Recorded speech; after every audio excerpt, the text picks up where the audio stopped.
பொதுவாக இந்திய வரலாறு அது சுதந்திரத்துக்கு முன்பாக இருக்கட்டும், சுதந்திரத்துக்கு பின்பாக இருக்கட்டும், வட இந்தியாவை மையப்படுத்தித்தான் அது துவக்கப்பட்டிருக்கும். அது ஏன் அது நமக்கு தெரியல. ஒருவேளை தலைநகரம் டெல்லியில் இருக்கிறதுனால அப்படி வரலாறு துவக்கப்படுதா அப்படின்னு. ஆனால் ஒரு உண்மையை சொல்லி தான் ஆகணும், வட இந்தியாவுக்குன்னு தனிப்பட்ட வரலாறு கிடையாது. வெளியிலிருந்து வந்தவங்க தான் அங்கே வரலாறு படைச்சிக்கிட்டு இருந்தாங்களே தவிர பூர்வ குடிமக்களுக்குன்னு அங்கே சரியான வரலாறு கிடையாது. ஆனால் தென்னிந்தியா அப்படி இருக்கலை. அதோடைய வரலாறுங்கிறது பதிவு செய்யப்பட்ட காலத்துக்கும் முன்பானது அப்படிங்கிறது தான் ஒரு உண்மையும் கூட. இதை நம்ம ஏன் சொல்கிறோம் அப்படின்னா, இப்போ நாம் குடியரசு தினத்தை நெருங்கிக்கிட்டு இருக்கோம். இந்த காலகட்டத்தில் கூட இந்த சுதந்திர போராட்டம், அதே மாதிரி சிப்பாய் புரட்சி, இதையெல்லாம் நம்ம பேசும்பொழுது வட இந்தியாவில் நடந்த விஷயங்களை பற்றி தான் நம்ம அதிகமாக பேசுவோம். சிப்பாய் புரட்சி எப்போ நடந்தது அப்படின்னு நம்ம பார்த்தோம்னா 1857 டெல்லியில் நடந்தது. இதை பற்றி தான் நம்ம பேசுவோம். ஆனால் அதுக்கும் 50 வருடம் முன்பாகவே இங்கே நம்ம தமிழ்நாட்டில் சென்னையில் அந்த வேலூர் கோட்டையில் நடந்தது தான் உண்மையான முதல் சுதந்திர போர், உண்மையான முதல் சிப்பாய் கழகமும் கூட. அதை பற்றி தான் இந்த பதிவில் நாம் பார்க்க போகிறோம். வீடியோக்குள்ளே போகலாம். ஹிஸ்டரி பயணம் நேயர்கள் அனைவரும் மீதும் எல்லாம் வல்ல இறைவனின் அமைதியும் சமாதானமும் உண்டாவதாக. சிப்பாய் புரட்சி, அதுவும் முதல் சிப்பாய் புரட்சி நம்ம தமிழ்நாட்டில் வேலூரில் தான் நடந்தது. 1806 வருடம் ஜூலை மாதம் நடந்த அந்த சிப்பாய் புரட்சியை பற்றி தான் நாம் பார்க்க போகிறோம். இந்த சிப்பாய் புரட்சி ஏன் நடந்தது? ஆங்கிலேயர்களுக்கு கட்டுப்பட்டு எல்லாரும் ஒருங்கிணைஞ்சு வந்துக்கிட்டே இருந்த சூழ்நிலையில் இந்த போராட்டம் வெடிக்கிறதுக்கான காரணம் என்ன அப்படின்னு நம்ம பார்த்தோம்னா, மைசூரில் இருந்த மகாராஜா திப்பு சுல்தான் அவர்களுடைய அந்த வீழ்ச்சி, மைசூர் புலின்னு சொல்லக்கூடிய அந்த திப்பு சுல்தானுடைய மரணம் ரொம்பவும் எதிர்பாராத நிலையில் நடந்ததுனால தென்னிந்தியா மிகப்பெரிய அரசியல் குழப்பத்துக்கு உள்ளாகுது. அவுரங்கசீப்புடைய மரணம் எப்படி இந்திய அரசியலில் மிகப்பெரிய குழப்பத்தை ஏற்படுத்துச்சோ அதே மாதிரியான குழப்பம் இங்கேயும் உருவாச்சு. ஏன்னா தென்னிந்தியாவை பொறுத்த வரைக்கும் திப்பு சுல்தான் தான் வலிமையான ஒரு மன்னர், சுயமாக இயங்கிக்கிட்டு இருந்த மன்னர். அப்போ இப்படிப்பட்ட ஒரு சூழ்நிலையில் ஒரு மன்னர் இப்படி இறந்துட்டாரு, முழுமையான முறையில் வெளியிலிருந்து வந்த பிரிட்டிஷ்காரங்களுக்கு அடங்கி போன மற்ற மன்னர்கள் இருக்கும்பொழுது ஒரு அரசியல் குழப்பம் ஏற்படுறதுங்கிறது சகஜமான ஒரு விஷயம். இந்த திப்பு சுல்தானுடைய மரணம் 1799 ஏப்ரல் மாதம் நடக்குது. அதை தொடர்ந்து அவருடைய மகன்கள் 6 பேர், மகள்கள் 4 பேர், இவர்கள் எல்லாருமே வேலூரில் இருக்கக்கூடிய கோட்டையில் சிறை வைக்கப்படுறாங்க. இந்த கோட்டையில் சிறை வைக்கப்படுறாங்கன்னு சொன்னாலும் அது ஒரு வீட்டு சிறை மாதிரி தான், அப்படி வச்சுக்கோங்க. ஏன்னா அந்த கோட்டைக்குள்ளே அவங்க கட்டி போடலை, இல்லை ஒரு அறைக்குள்ளே மட்டுமே நீங்கள் இருக்கணும் அப்படின்னு சொல்லலை. அவங்க ஒரு மிகப்பெரிய மன்னருடைய வாரிசுகள் அப்படிங்கிறதுனால அவங்க எங்கே வேணாலும் கோட்டைக்குள்ளே போகலாம், வரலாம், சுதந்திரமாக இருக்கலாம். ஆனால் கோட்டைக்கு வெளியே மட்டுமே வரக்கூடாது அப்படிங்கிற ஒரு கட்டுப்பாடு மட்டும்தான் அவங்களுக்கு கொடுத்துருந்தாங்க. தவிர இது போக சில சலுகைகளையும் பிரிட்டிஷ்காரங்க கொடுத்துருந்தாங்க. ஆனால் இங்கே என்ன நடக்குது அப்படின்னா, இது மாதிரியான விஷயங்கள் பிரிட்டிஷ்காரங்க கொடுக்கும்போது கூட இவர்களை எதிர்க்க வேண்டும் அப்படிங்கிற சிந்தனை தான் இந்த திப்புவுடைய வாரிசுகளுக்கு இருந்தது. குறிப்பாக திப்பு சுல்தானுடைய 3வது மகன் மொய்தீன் அவர்களுக்கும் 4வது மகன் மொய்சுதீன் அவர்களுக்கும் இந்த பிரிட்டிஷ்காரங்களை எதிர்த்தே ஆகணும் அப்படிங்கிற ஒரு எண்ணம் கனன்று கொண்டே இருந்தது.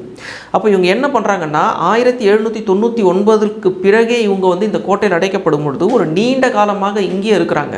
கிட்டத்தட்ட அந்த 1806 தான் இந்த புரட்சி நடக்குது. அப்போ கிட்டத்தட்ட ஒரு 5 வருஷம் 6 வருஷம் அவங்க அங்கேயே இருக்கிறதுனால எல்லா சிப்பாய்கள்கிட்டையும் அவங்க நல்லா பேசிக்கிட்டே வராங்க. அப்போ சிப்பாய்களுக்கு கூட இந்த திப்பு மேலே, இந்த குடும்பத்து மேலே ரொம்பவும் அனுதாபம் மட்டும் இல்லை, மரியாதையும் இருக்குது. ஏன்னா நம்ம ஏற்கனவே சொன்ன மாதிரி ஒரு வலிமை வாய்ந்த ஒரு மன்னர் இறந்துட்டாரு, இப்போ இவங்களை எதிர்க்கிறதுக்கு யாரும் இல்லைன்னு சொல்லும் பொழுது அந்த அனுதாபம் சிப்பாய்களுக்கு இவங்க மேலே வந்துக்கிட்டே இருக்குது. இவங்க என்ன சொன்னாலும் கேட்குற மனநிலையில் இருந்துகிட்டு இருக்கிறாங்க. சிப்பாய்கள் இப்படி ஒரு மனநிலைக்கு போனதுக்கு காரணம் என்ன அப்படின்னா, 1805 ஒரு இராணுவ தளபதி லண்டன்ல இருந்து இங்கே இறங்குறாரு. சர் ஜான் க்ரோடாக் அப்படின்னு அவருடைய பேர். அவர் என்ன பண்ணுறாருன்னா, வந்த உடனேயே பல மாற்றங்கள் செய்கிறாரு. அவர் என்ன பண்ணுறாரு அப்படின்னா, இந்திய சிப்பாய்களுக்கு மட்டும் தனியான தொப்பிகளை போடணும் அப்படிங்கிறாரு. அந்த தொப்பி எப்படி இருக்குது அப்படின்னா, இந்த இராணுவத்தில் பேண்ட் வாசிக்கும் போது பயன்படுத்துவாங்கள்ல தொப்பி, அந்த மாதிரியான ஒரு தொப்பி, இதுதான் இந்திய சிப்பாய்கள் போடணும் அப்படிங்கிறாரு. இது போக நெத்தியில் எந்த விதமான மத அடையாளங்களும் இருக்கக்கூடாது அப்படின்னு சொல்கிறாரு. அப்போ இது மாதிரியான விஷயங்கள் ஹிந்து சிப்பாய்களுக்கு கோபத்தை ஏற்படுத்துது. அதே மாதிரி தாடி வைக்கக்கூடாது, முழுசாக மழிக்கணும், மீசை கூட ஒரு அளவுக்கு தான் இருக்கணும் அப்படிங்கிற கட்டுப்பாடையும் அந்த அதிகாரி விதிக்கும் பொழுது இது முஸ்லீம்களை கோபம் கொள்ள வைக்குது. அப்போ 1857 நடந்த சிப்பாய் புரட்சிக்கு மதம்தான் காரணம். அங்கேயும் அந்த மாட்டு கொழுப்பும் பன்றி கொழுப்பும் அந்த குண்டுகளுக்கு பயன்படுத்தப்படுது அப்படிங்கிற அந்த ஒரு விஷயம்தான் இங்கே பிரச்சனைக்கு உள்ளாகுச்சு. அதே மாதிரியான மத பிரச்சனை இங்கேயும் வரும் பொழுது இந்த 2 மத சிப்பாய்களும் ஒன்றாக இணைந்து ஒரு தலைமையுடைய தேடல் இருக்கும் பொழுது தான் இந்த திப்புவின் வாரிசுகள் இங்கே வர்றாங்க. அப்போ இவங்களுடைய தலைமையில் போராடுறதுக்கு இவர்கள் தயாராகி இருக்கிறார்கள். அப்போ இப்படி தயாராகிட்டு இருக்கும் பொழுது எப்படியெல்லாம் போராட்டம் பண்ணணும், எங்கெல்லாம் தாக்குதல் தொடுக்கணும், எப்படி இந்த கோட்டையை கட்டுப்பாட்டுக்குள்ளே கொண்டு வரணும் அப்படிங்கிற மாதிரியான திட்டங்கள்லாம் வகுக்கப்படுது. அப்போது திப்பு என்ன பண்ணுறாரு அப்படின்னா, திப்புடைய வாரிசு என்ன பண்ணுறாங்க அப்படின்னா, மைசூரில் இருந்து ஒரு படைப்பிரிவு வரும், அவங்கள நம்மளோட ஜாயின் பண்ணிப்பாங்க. அப்போ மிகப்பெரிய அளவில் தாக்குதல் தொடுத்து நம்ம மிகப்பெரிய அளவில் ஒரு ஒரு பேரரசையை கட்டமைக்கலாம் அப்படிங்கிற ஒரு எண்ணத்துக்குள்ளே அவங்க வர்றாங்க. சிப்பாய்கள் இன்னமும் டென்ஷன் ஆனதுக்கு காரணம் என்ன, பிரிட்டிஷ்காரங்களுக்கு எதிராக அப்படின்னு பார்த்தோம்னா, இந்த சிப்பாய்கள் எவ்வளவுதான் உயிரை கொடுத்து வேலை செஞ்சாலும் கூட இவங்களுக்கு ப்ரமோஷன் அப்படிங்கிறது கிடைக்காது, பதவி உயர்வு கிடைக்காது. எல்லாமே வெள்ளைக்கார பசங்களுக்கு மட்டும்தான் பதவி உயர்வு கிடைக்கும். ஒரு சின்ன பசங்க அங்கேருந்து வருவாங்க, லண்டன்லேருந்து சிப்பாயாக தான் வருவாங்க, ஆனால் உடனடியாக பதவி உயர்வு கிடைக்கும். அவங்களுடைய பேச்சுக்கு இவங்க கட்டுப்படணுங்கிற ஒரு சூழல். அப்போ இவங்க வயசில் பெரியவங்களா, அனுபவங்களில் பெரியவங்களாக இருந்தாலும் இந்த சின்ன பசங்க சொல்லக்கூடிய பேச்சை கேட்கக்கூடிய நிலையில் இந்திய சிப்பாய்கள் இருக்கும் பொழுது இது இவங்களுடைய கௌரவ பிரச்சனையாகவும் மாறுது. இது போக இன்னொரு விஷயம் என்ன அப்படின்னா, இந்திய சிப்பாய்களுக்கு மிகவும் குறைந்த சம்பளம் கொடுக்கப்படுது. இதே சிப்பாய்களாக இந்த பிரிட்டிஷ்காரங்க இறங்கும் பொழுது இவங்களுக்கு 2 மடங்கு 3 மடங்கு சம்பளம் அதிகமாக கொடுக்கப்படுது. இந்திய சிப்பாய்கள் வாங்கக்கூடிய சம்பளத்தை விடவும் ஹைதராபாத் நிஜாம் கிட்ட இருக்கக்கூடிய சிப்பாய்கள் வாங்கக்கூடிய சம்பளம் இருக்குது பாருங்கள், அது ரொம்ப அதிகம். அப்போ இப்படிப்பட்ட ஒரு சூழ்நிலையில் ப்ரமோஷன் இல்லை, சரியான ஊதியம் கிடையாது, ஒரு நல்ல மதிப்பு கிடையாது அப்படின்னு சொல்லும்போது கடுப்பாகிறாங்க. எப்போவாவது யாராவது ஒரு நல்ல அதிகாரிகள் யாராவது இந்திய சிப்பாய்களுக்கு ப்ரமோஷன் கொடுத்துட்டா அடுத்து வரக்கூடிய அதிகாரிகள் அது எப்படி இவங்க இவ்வளோ பெரிய பதவிக்கு வரலாம் அப்படின்னு சொல்லிட்டு அவங்க ஏதாவது ஒரு சின்ன தப்பு பண்ணால் கூட அவங்கள டீப்ரமோட் பண்ணுவாங்க, பதவி இறக்கம் செய்வாங்க. அப்போ உள்ளத்து அளவில் மிகவும் கொதிச்சு போயிருந்த இந்த சிப்பாய்களுக்கு தலைமை ஏற்கக்கூடிய ஒரு வாய்ப்பு திப்புவின் வாரிசுகளுக்கு கிடைக்கும் பொழுது அதை அவர்களும் சிப்பாய்களும் சரியாக பயன்படுத்தி கொள்ளுகிறார்கள். அப்போ இப்படிப்பட்ட சூழ்நிலையில் இவங்க ஜெயிலுக்குள்ளேயே அந்த கோட்டைக்குள்ளேயே அவ்வளவு ரகசியமாக இந்த திட்டங்கள் தீட்டும் பொழுது எப்படி பார்த்தாலும் போட்டு கொடுக்குறவங்கன்னு சில பேர் இருப்பாங்கல்ல. அப்போ முஸ்தபா அப்படின்னு ஒரு சிப்பாய் என்ன பண்ணுறாருன்னா, நேராக பிரிட்டிஷ்காரங்கிட்ட போயிட்டு இந்த மாதிரியான ஒரு கிளர்ச்சி பண்ண போகிறாங்க, ஒரு மிகப்பெரிய தாக்குதல் இருக்குது, நீங்கள் கவனமாக இருங்க அப்படின்னு சொல்லும் பொழுது இந்த வெள்ளைக்கார தளபதி பதறாரு, உண்மையாவா சொல்கிற அப்படின்னு மற்ற இந்திய சிப்பாய்களையும் சின்ன சின்ன தலைபதிகளையும் கூப்பிட்டு கேட்கும் பொழுது அப்படியெல்லாம் ஒன்றுமே இல்லை அப்படின்னு அவங்க பதில் கொடுக்குறாங்க. அதை நம்பாமல் அவங்களுடைய முகங்களையும் அவங்களுடைய நட உட பாவனை எல்லாத்தையும் அந்த அதிகாரி ரொம்பவும் தீவிரமாக கண்காணிக்கிறாரு. எந்த விதமான வித்தியாசமும் தெரியல. வழக்கம் போல் பணிக்கு வர்றாங்க, நிற்கிறாங்க, காவல் காக்கிறாங்க, சுற்றி வர்றாங்க, மறுபடியும் வீட்டுக்கு போகிறாங்க. இப்படியே தான் நிலைமை இருந்துக்கிட்டு இருக்கு. அப்போ புரட்சிக்கான கிளர்ச்சிக்கான ஒரு பெரிய தாக்குதலுக்கான எந்த விதமான அறிகுறியும் அங்கே இல்லை அப்படிங்கிற அந்த ஒரு விஷயத்தை இந்த அதிகாரி உறுதிப்படுத்திக்கிறார். அந்த அளவுக்கு கனக்கச்சிதமாக இந்திய சிப்பாய்கள் இங்கே நடந்துக்கிட்டு இருந்தாங்க. அந்த சூழ்நிலையில் தான் இன்னொரு விஷயமும் நடக்குது. என்ன அப்படின்னா, திப்பு சுல்தான் அவங்களுடைய மகள் ஒருத்தவங்க இருக்காங்க, அவங்களுக்கு திருமணம் அப்படின்னு அந்த கோட்டைக்குள்ளே நிச்சயம் பண்ணுறாங்க. அப்போ இந்த திருமணத்துக்காக உறவினர்கள் வெளியிலேருந்து வர்றாங்க. 1800 பேர். அந்த 1800 பேரில் போர் செய்யக்கூடிய அனுபவம் வாய்ந்தவர்களும் உள்ளே வந்துக்கிட்டே இருக்கிறாங்க. அப்போ இவங்க உள்ளே வரும் பொழுது இவங்க எப்படி வராங்க அப்படின்னா, ஆயுதங்கள் எடுத்துகிட்டு வரணும். ஆனால் கோட்டைக்குள்ளே ஆயுதங்களோட அனுமதி கிடைக்காது. அப்போ என்ன பண்ணுறாங்க அப்படின்னா, பல்லக்கில் வரிசை ஆயுதங்கள் வருது. அம்பு, வேலு, ஈட்டி, வாழ் எல்லாமே வந்துக்கிட்டு இருக்கு. அந்த பல்லக்கில் சோதனை இடணும் அப்படின்னு சொல்லும் பொழுது மற்றவங்க என்ன சொல்கிறாங்கன்னா, அது திப்புவுடைய உறவினர் பெண்கள் வந்துக்கிட்டு இருக்கிறாங்க, இவங்களை எப்படி நீங்கள் சோதனை பண்ணுவீங்கன்னு சொல்லும்போது இந்த வெள்ளைக்கார அதிகாரிகள் விட்டுடுறாங்க.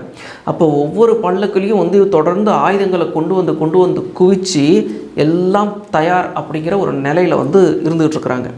அப்படி இருக்கும் பொழுது திடீர்னு ஒரு நாள் இந்த தாக்குதல் தொடங்குது. 1806 ஜூலை மாதம் 10ஆம் தேதி. ஆனால் இங்கே என்ன பிரச்சனைனா, இந்த 10ஆம் தேதி தொடங்குகிற இந்த தாக்குதல் இருக்குதுல்ல, ஏற்கனவே குறிக்கப்பட்ட நாள்லேருந்து 10 நாள் முன்னதாக தொடங்குச்சுங்கிறது தான் பிரச்சனை. ஏன்னா ஜூலை மாதம் 20ஆம் தேதி தொடங்க வேண்டிய இந்த தாக்குதல் 10ஆம் தேதி தொடங்குறாங்க. இதனால் என்ன ஆகுது அப்படின்னா, அந்த ஒழுங்கமைப்பு சீர்குலையுது. வெளியில் ஸ்ரீரங்கத்திலேருந்து ஒரு படைப்பிரிவு வரணும், அந்த படைப்பிரிவு வர முடியாத ஒரு சூழ்நிலைக்கும் இங்கே தள்ளப்படுது. சரி, இந்த தாக்குதல் எப்படி தொடங்குது அப்படின்னு பாருங்கள். சரியாக அந்த நாள், அந்த புரட்சி வெடிக்கக்கூடிய அந்த இரவு வழக்கம் போல் எல்லாமே அமைதியாக இருக்குது. பிரிட்டிஷ் இராணுவ தளபதிகள் கோட்டையை சுற்றி வர்றாங்க, உள்ளுக்குள்ளேயும் பூந்து பார்க்குறாங்க. எந்த பிரச்சனையும் இல்லை, வீரர்கள் அமைதியாக இருக்கிறாங்க. சில வீரர்கள் ஓய்வு எடுக்கிறாங்க, சிலர் தூங்கிக்கிட்டு இருக்கிறாங்க, சில பேர் ரோந்து சுற்றிக்கிட்டு இருக்கிறாங்க.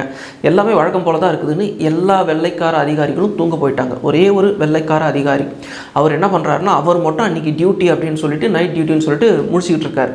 அப்போ அங்கே வந்த ஷேக் காசிம் அப்படிங்கிற ஒரு தளபதி அவர் என்ன பண்ணுறாருன்னா, நீங்கள் ஏன் வீணாக இங்கே முடிச்சுட்டு இருக்கிறீங்க, நீங்கள் போய் தூங்குங்க, அதான் பிரச்சனை ஒன்றும் இல்லைல்ல, நான் பார்த்துக்கிறேன் அப்படின்னு நைஸாக பேசி அவர் அமுச்சு விட்டுறாரு. அவர் போன கொஞ்ச நேரத்தில் ஒரு மணி நேரம் கழிஞ்சிருக்கும். திடீர்னு எல்லா சிப்பாய்களும் ஆக்ரோஷமாக மாறுறாங்க. துப்பாக்கிகள் எடுத்துகிட்டு வர்றாங்க, அம்புகள் எடுத்துகிட்டு வர்றாங்க, வாட்கள் எடுத்துகிட்டு வர்றாங்க. துப்பாக்கி சத்தம் பயங்கரமாக கேட்க ஆரம்பிக்குது.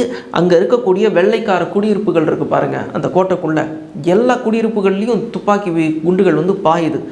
என்ன சத்தம் கேட்குதுன்னு வெளியே எட்டி பார்க்குற அதிகாரிகள் சுட்டு கொல்லப்படுறாங்க. மிகப்பெரிய அளவில் தாக்குதல் நடக்குது. வெறும் அந்த ஆக்ரோஷமான அந்த கத்தல் இருக்குது பாருங்கள், வீரர்களுடைய அந்த ஒரு சத்தம், அது எல்லாரையுமே பயமுறுத்துது.